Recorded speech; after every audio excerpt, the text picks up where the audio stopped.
Welcome to Shanti's cooking house. আমার আজকের recipe এঁচোড় চিংড়ি। আর কাঁঠালটা যখন একটু বড় হয় তখন এই সময় এঁচোড়টা রান্না করে খেলে বেশি ভালো লাগে। আর আমি যেভাবে এঁচোড়টা রান্না করি সেই রেসিপিটা আজ আপনাদের মাঝে শেয়ার করলাম। আশা করি সকলে ভালো লাগবে। আর ভালো লাগলে আমার চ্যানেলটি সাবস্ক্রাইব করবেন, লাইক কমেন্ট শেয়ার ফলো করে আমাদের পাশে থাকবেন। কাঁঠালের এঁচোড় রান্নার জন্য আমি প্রথমে কাঁঠালটা কেটে নিয়েছি। আমি এভাবে কাঁঠালটা কেটে নিয়েছি, দেখুন। এভাবে কাঁঠালটা কেটে নিলে খেতে বেশ ভালো লাগে। আমি এবার চুলায় একটি কড়াই বসিয়ে দেব। আমি চুলায় একটি কড়াই বসিয়ে দিয়েছি আর আমি ওর ভিতরে দিয়ে দিয়েছি একটু জল। এবার জলের ভিতর দিয়ে দেব একটু লবণ আর দেব একটু হলুদ।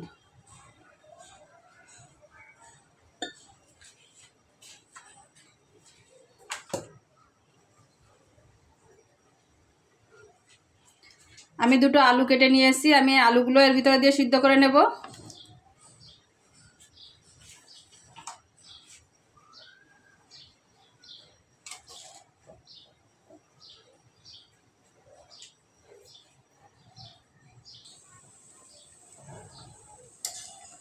আমি আলুটা সিদ্ধ করে নিয়েছি, দেখুন। আমি কিন্তু আলুটা পুরোপুরি সিদ্ধ করব না, অর্ধেকটা পরিমাণ সিদ্ধ করব। আমি এবার আলুগুলো উঠিয়ে নিচ্ছি।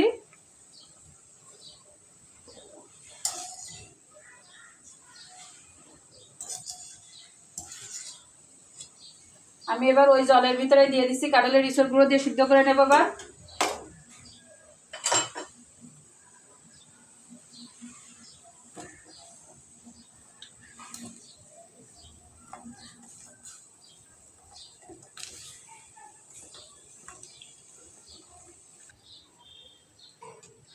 আমি ওই জলের ভিতর কাঁঠালের এঁচোড়গুলো দিয়ে আমি সিদ্ধ করে নেব, তার জন্য কাঁঠালের এঁচোড়গুলো দিয়ে দিয়েছি। আমি এবার এটা ঢাকনাতে একটু ঢেকে সিদ্ধ করে নেব। আমি কাঁঠালের এঁচোড়টা ঢাকনা খুলে নিয়েছি, আমি দেখছি কেমন সিদ্ধ হয়েছে।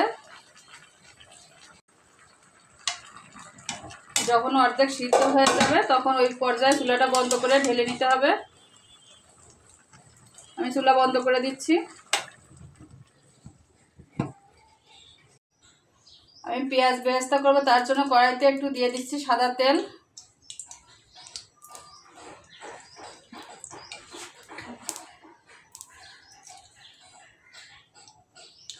আমি এখানে 4টের মতন পেঁয়াজ নিয়ে নিয়েছি। পেঁয়াজগুলো আমি বেরেস্তা করে নেব।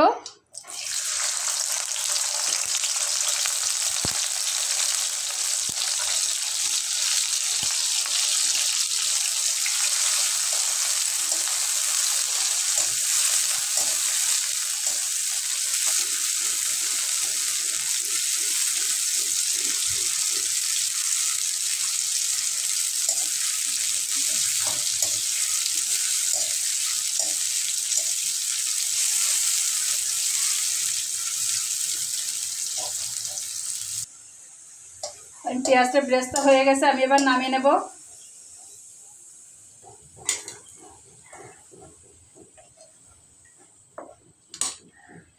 আমি এবার কড়াইতে দিয়ে দিচ্ছি একটু তেল। আমি যে আলুগুলো সিদ্ধ করে রেখেছিলাম আলুগুলো একটু ভেজে নেব।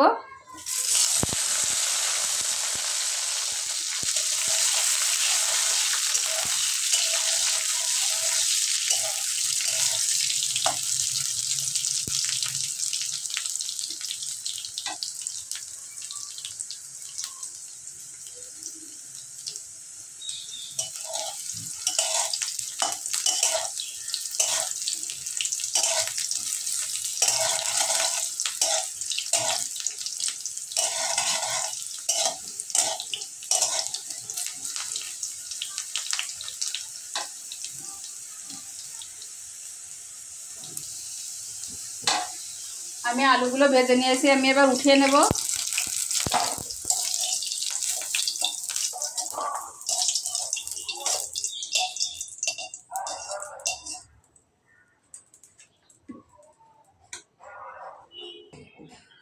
আমি সিদ্ধ করে রাখা ইঁচড়গুলো ভেজে নেব।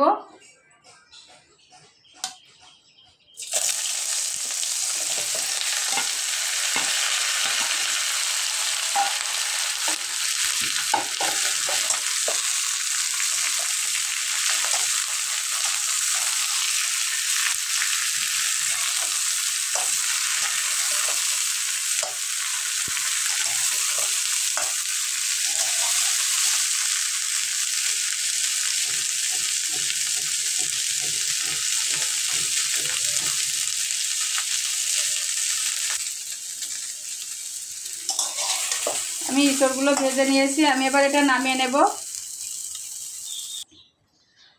আমি এবার কড়াইতে একটু তেল দিয়ে দেব।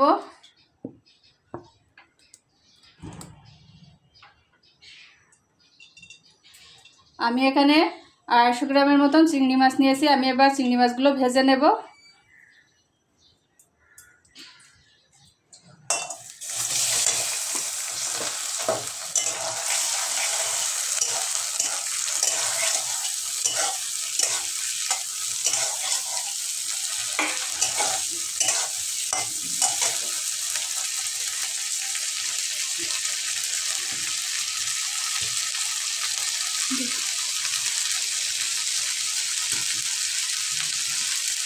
চিংড়ি মাছের ভিতরে একটু লবণ দেব, একটু হলুদ দেব, দিয়ে আমি চিংড়ি মাছটা ভেজে নেব।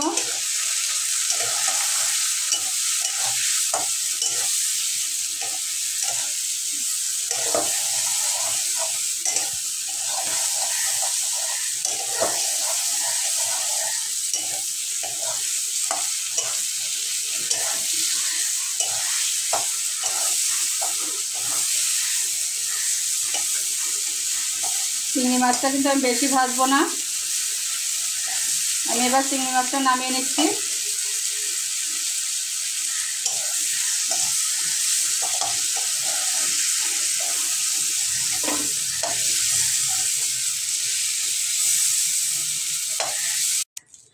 আমি চিংড়ি মাছ ভাজা তেলের ভিতরে আর একটু তেল দিয়ে দিচ্ছি।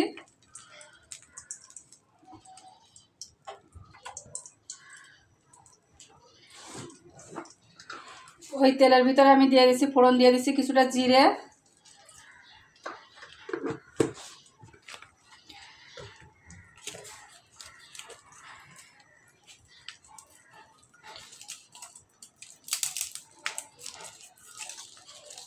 জিরেটা কিছুটা ফুটে গেলে দিয়ে দেব 2-3টে শুকনো মরিচ আর 2টো তেজপাতা।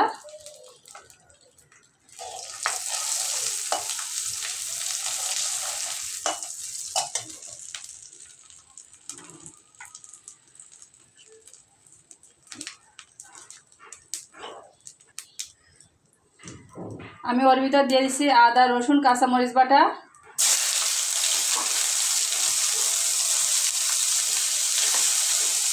আমি 2 চামচ আদা রসুন কাঁচামরিচ বাটা দিয়ে দিয়েছি।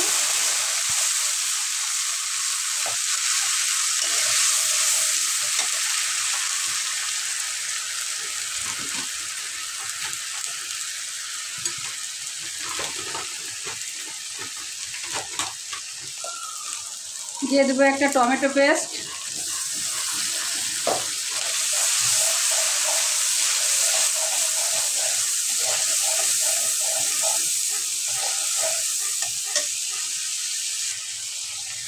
দিয়ে দিচ্ছি ওর ভিতরে 1 চামচ শুকনো মরিচের গুঁড়া,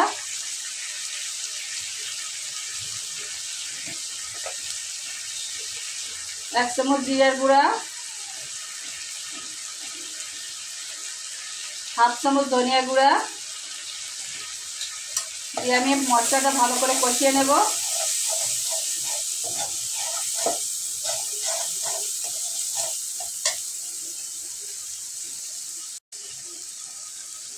একটু জল দিয়ে দিচ্ছি কষানোর জন্য।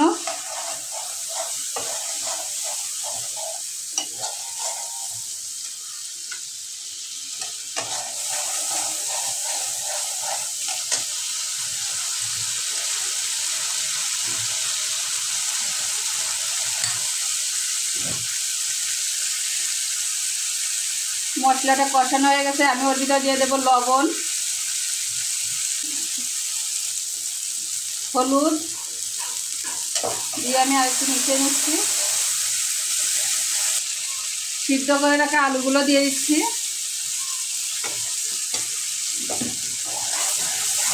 ওর ভিতরে দিয়ে দেবো আমি সেই ইঁচড় ভেজে রেখেছিলাম, সেই ইঁচড়গুলো।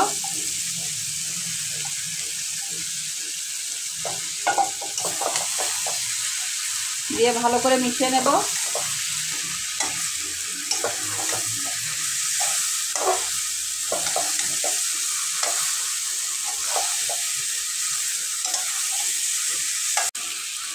আমি এসবটা ভালো করে এভাবে মিশিয়ে কষিয়ে নিয়েছি। মশলার সাথে ভালো করে কষিয়ে নিতে হবে এরকম করে, তাহলে এসবটা খেতে খুব ভালো লাগে।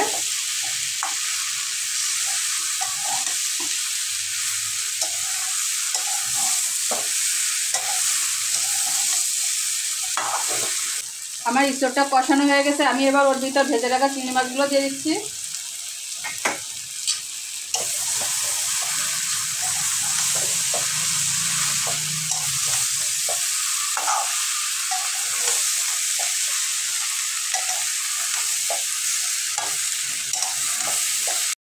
আমার কাঁঠালের ইঁচড়টা কষানো হয়ে গেছে। আমি যে পেঁয়াজ বেরেস্তাটা করে রেখেছিলাম, আমি পেঁয়াজ বেরেস্তাটা কিছুটা দিয়ে দেবো, বেশিটা দিয়ে দেবো এর ভিতরে। দিয়ে আমি আর একটু মিশিয়ে নেব।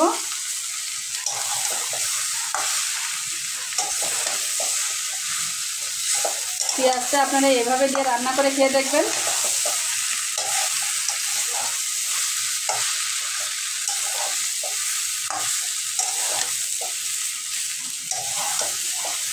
কষানো হয়ে গেছে। আমি এবার ওর ভিতরে দিয়ে দেবো জল।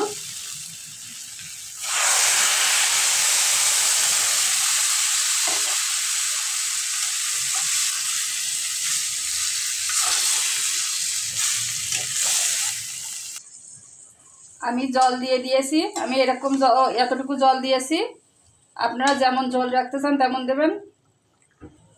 এবার আমি একটা ঢাকনা দিয়ে ঢেকে দেব।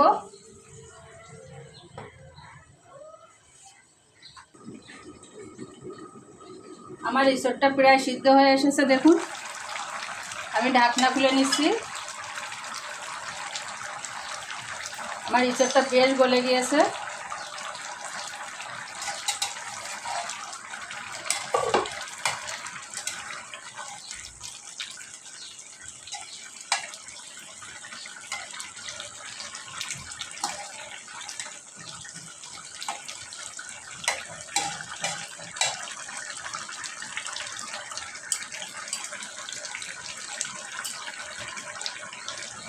আমি এবার উপর থেকে একটু গরম মশলা ছড়িয়ে দেব।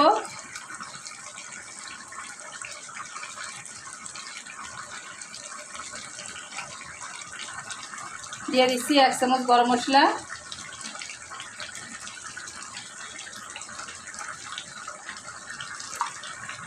দিয়ে আমি গরম মশলা দিয়ে একটু মিশিয়ে দিচ্ছি। আপনারা চাইলে কিন্তু একটু শেষে ঘিও দিতে পারেন।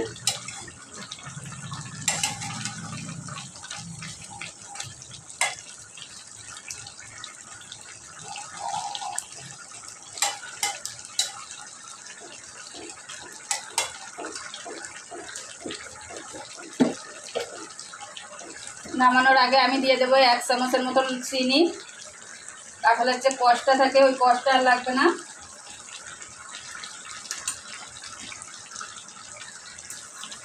আমি যে পেঁয়াজ বেরেস্তাগুলো অর্ধেক রেখে দিয়েছিলাম, আমি ওটা দিয়ে দেব।